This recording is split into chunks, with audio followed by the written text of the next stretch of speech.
வாழ்க வையகம், வாழ்க வையகம், வாழ்க வளமுடன். அருளாசன் அருள் தந்தை வேதாத்ரி மகரிஷி அவர்களும் ஒட்டுமொத்த மகான்களும் இறைநிலையும் என்னுள் சூக்குமமாக எழுந்தருளி இன்றைய நாள்காட்டி வரிகளுக்கான கவிவரிகளையும் அதற்கான விளக்கத்தையும் சிறப்பிக்க வேண்டுமாய் சங்கல்பம் மேற்கொள்கிறேன். அனைவரையும் பணிவோடு முதற்கண் வணங்கி ஆரம்பிக்கலாம் என்றிருக்கிறேன். அனைவருக்கும் இனிய காலை வணக்கம். வாழ்க வளமுடன். சாமிஜியினுடைய இன்றைய நாள்காட்டி வரிகள். எங்கும் நிறைவாக இருக்கிறார் கடவுள் என்பீர், இங்கு நம் உடல் உள்ளத்துறைந்தும் இருப்பார் அன்றோ என்று சாமிஜி நமக்கு இந்த நாள்காட்டி வரிகள் கொடுத்திருக்காங்க. இதற்கான கவிதை வரிகள். இறைநிலையும் அதன் அலையும் காந்தமாய் மலர்ந்துள்ள எங்கும் எப்பொருளிலும் எவ்வுயிரிடத்திலும் மறைபொருளாய் அமர்ந்திருந்து மனித செயல்கள் அனைத்திலும் மாறியின்றி தவறியின்றி மதிக்கும் விளைவாய் எழும் முறை விளங்கி கொண்ட பின் மனம் தீயதென்னுமோ மற்றவர்க்கு தீங்கிழைக்க மலருமோ பழிச்செயல் நிலையின் நினைவோடு நீதி அன்பு அறநெறி நேர்மை நிற்க காந்தஞான நெறி விளங்கும் வாழ்விலே என்று சாமிஜி நமக்கு இந்த கவிதை வரிகள் கொடுத்திருக்கிறாங்க. சாமிஜியுடைய நாள்காட்டி வரிகள். எங்கும் நிறைவாக இருக்கிறார் கடவுள் என்பீர். நாம புரிந்து கொள்ள வேண்டியது என்ன என்று சொன்னா, இந்த பிரபஞ்சம் அனைத்து உயிர்களும் இறைநிலையே இருந்து அனைத்தையும் இயக்கி கொண்டிருக்கிறது என்ற அந்த பேருண்மையை நாம் உணர்வாக பெறணும். அந்த அகக்காட்சியை நாம நிலைத்திருந்து வாழ பழகி கொண்டாலே நமக்குள்ளும் அதே இறைநிலை பூரணமாக நிறைந்திருக்கிறது. அனைத்து ஜடப்பொருள்கள் உயிர் பொருள்களுடைய தொடர்பு நமக்குள்ள இணைந்திருக்கிறது என்ற அந்த பேருண்மை நமக்கு விளங்க ஆரம்பிக்கும்.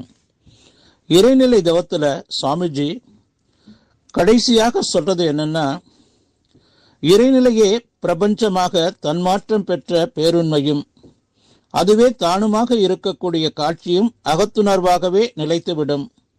இந்த காட்சியில்தான் பேரியக்க மண்டலம் முழுமையும் இறை துகள்கள் என்னும் காந்த ஆற்றல் நிரம்பி இருப்பதும், இந்த காந்த ஆற்றலே மனமாக இருப்பதால் ஒரு ஜீவனின் மனமானது பேரியக்க மண்டலம் முழுமையும் உள்ள எல்லா ஜீவன்களுடனும் இணைத்து கொண்டிருப்பதும், ஒவ்வொருவருடைய கருமையமும் தனித்தனியே இயங்கிக் கொண்டிருந்தாலும் அவை அனைத்தும் இணைந்து ஒரே கோர்வையாக செயல்பட்டு கொண்டிருப்பதும், எல்லோருடைய உணர்வும் அறிவும் பல்லாயிரம் அலைகளுக்கு அடித்தளமாக உள்ள கடல்நீர் போன்று ஒன்றாக அகக்காட்சியாகும்.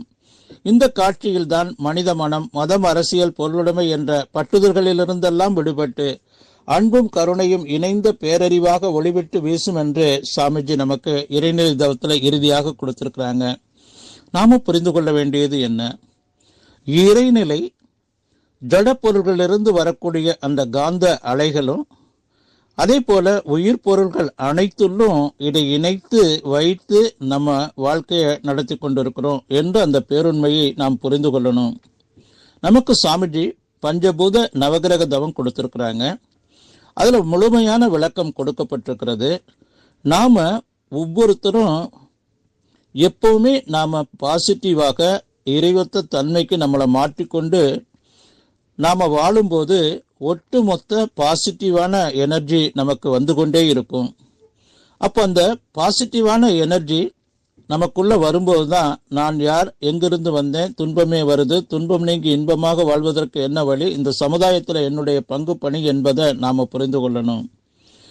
தன்னை பற்றி அறிந்து கொள்ளலாம், தன் குறை உணரலாம், திருத்தம் பெற வழிவகுக்கலாம், வகுத்த வழி வாழ்ந்து காட்டலாம் என்று சாமிஜி நமக்கு பயிற்சியின் நோக்கமும் பலன்களும் என்ற அந்த பாடத்துல நமக்கு கொடுத்திருப்பாங்க. நாம ஒவ்வொருத்தரும் நம்மை நாம உடல உயிர மனத அறிவ சாமிஜியினுடைய பயிற்சியின் மூலமாக உடற்பயிற்சி, காயக்கல்ப பயிற்சி, தியான பயிற்சி, தற்சோதனை பயிற்சி என்ற நாளுலையும் நாம தினந்தோறும் அதை கடைபிடித்து வந்தாலே போதும். இறைநிலையே எங்கும் நிறைந்திருக்கிறது. எல்லா அந்த வான்காந்த ஜீவகாந்த இணைப்பு தான் வாழ்க்கை. அந்த வான்காந்தத்துல 2 விதமான பதிவுகள் இருக்கு. ஒன்று பாசிட்டிவ் பதிவு, இன்னொன்று அதற்கு புறம்பான பதிவு. அந்த பாசிட்டிவ் பதிவு நாம நம்மை முழுமையாக அந்த இறையொத்த தன்மைக்கு நாம பயிற்சியின் மூலமாக மாற்றிக்கொண்டு தியானத்தின் மூலமாக தற்சோதனையின் மூலமாக வாழ்த்தி கொண்டு வாழும்போது நமக்கு இறைநிலையிலிருந்து அந்த முழுமையான பாசிட்டிவான எண்ண அலைகள் உள்ள மகான்களுடைய அந்த தொடர்பு எப்பவுமே இருந்து கொண்டே இருக்கும். அப்போ அந்த ஞானம் என்பது ஒவ்வொருத்தருள்ளும் வந்துருச்சு அப்படின்னு சொன்னா உலக அமைதி ரொம்ப தூரத்துல இல்லை. நாம அந்த நம்மளே பார்க்கக்கூடிய ஒரு அந்த பேரானந்தத்தை நாம் உணர முடியும். அப்போ ஒவ்வொரு தனி மனிதனும் இதற்கான ஒரு பெருமுயற்சி எடுத்துக்கொண்டு வாழ வேண்டும். அதுதான் சிறப்பு என்று சொல்லி நன்றியோடு நிறைவு செய்து கொள்ற இன்றைய சிந்தனையை வாழ்க வளமுடன், வாழ்க வளமுடன், வாழ்க வளமுடன்.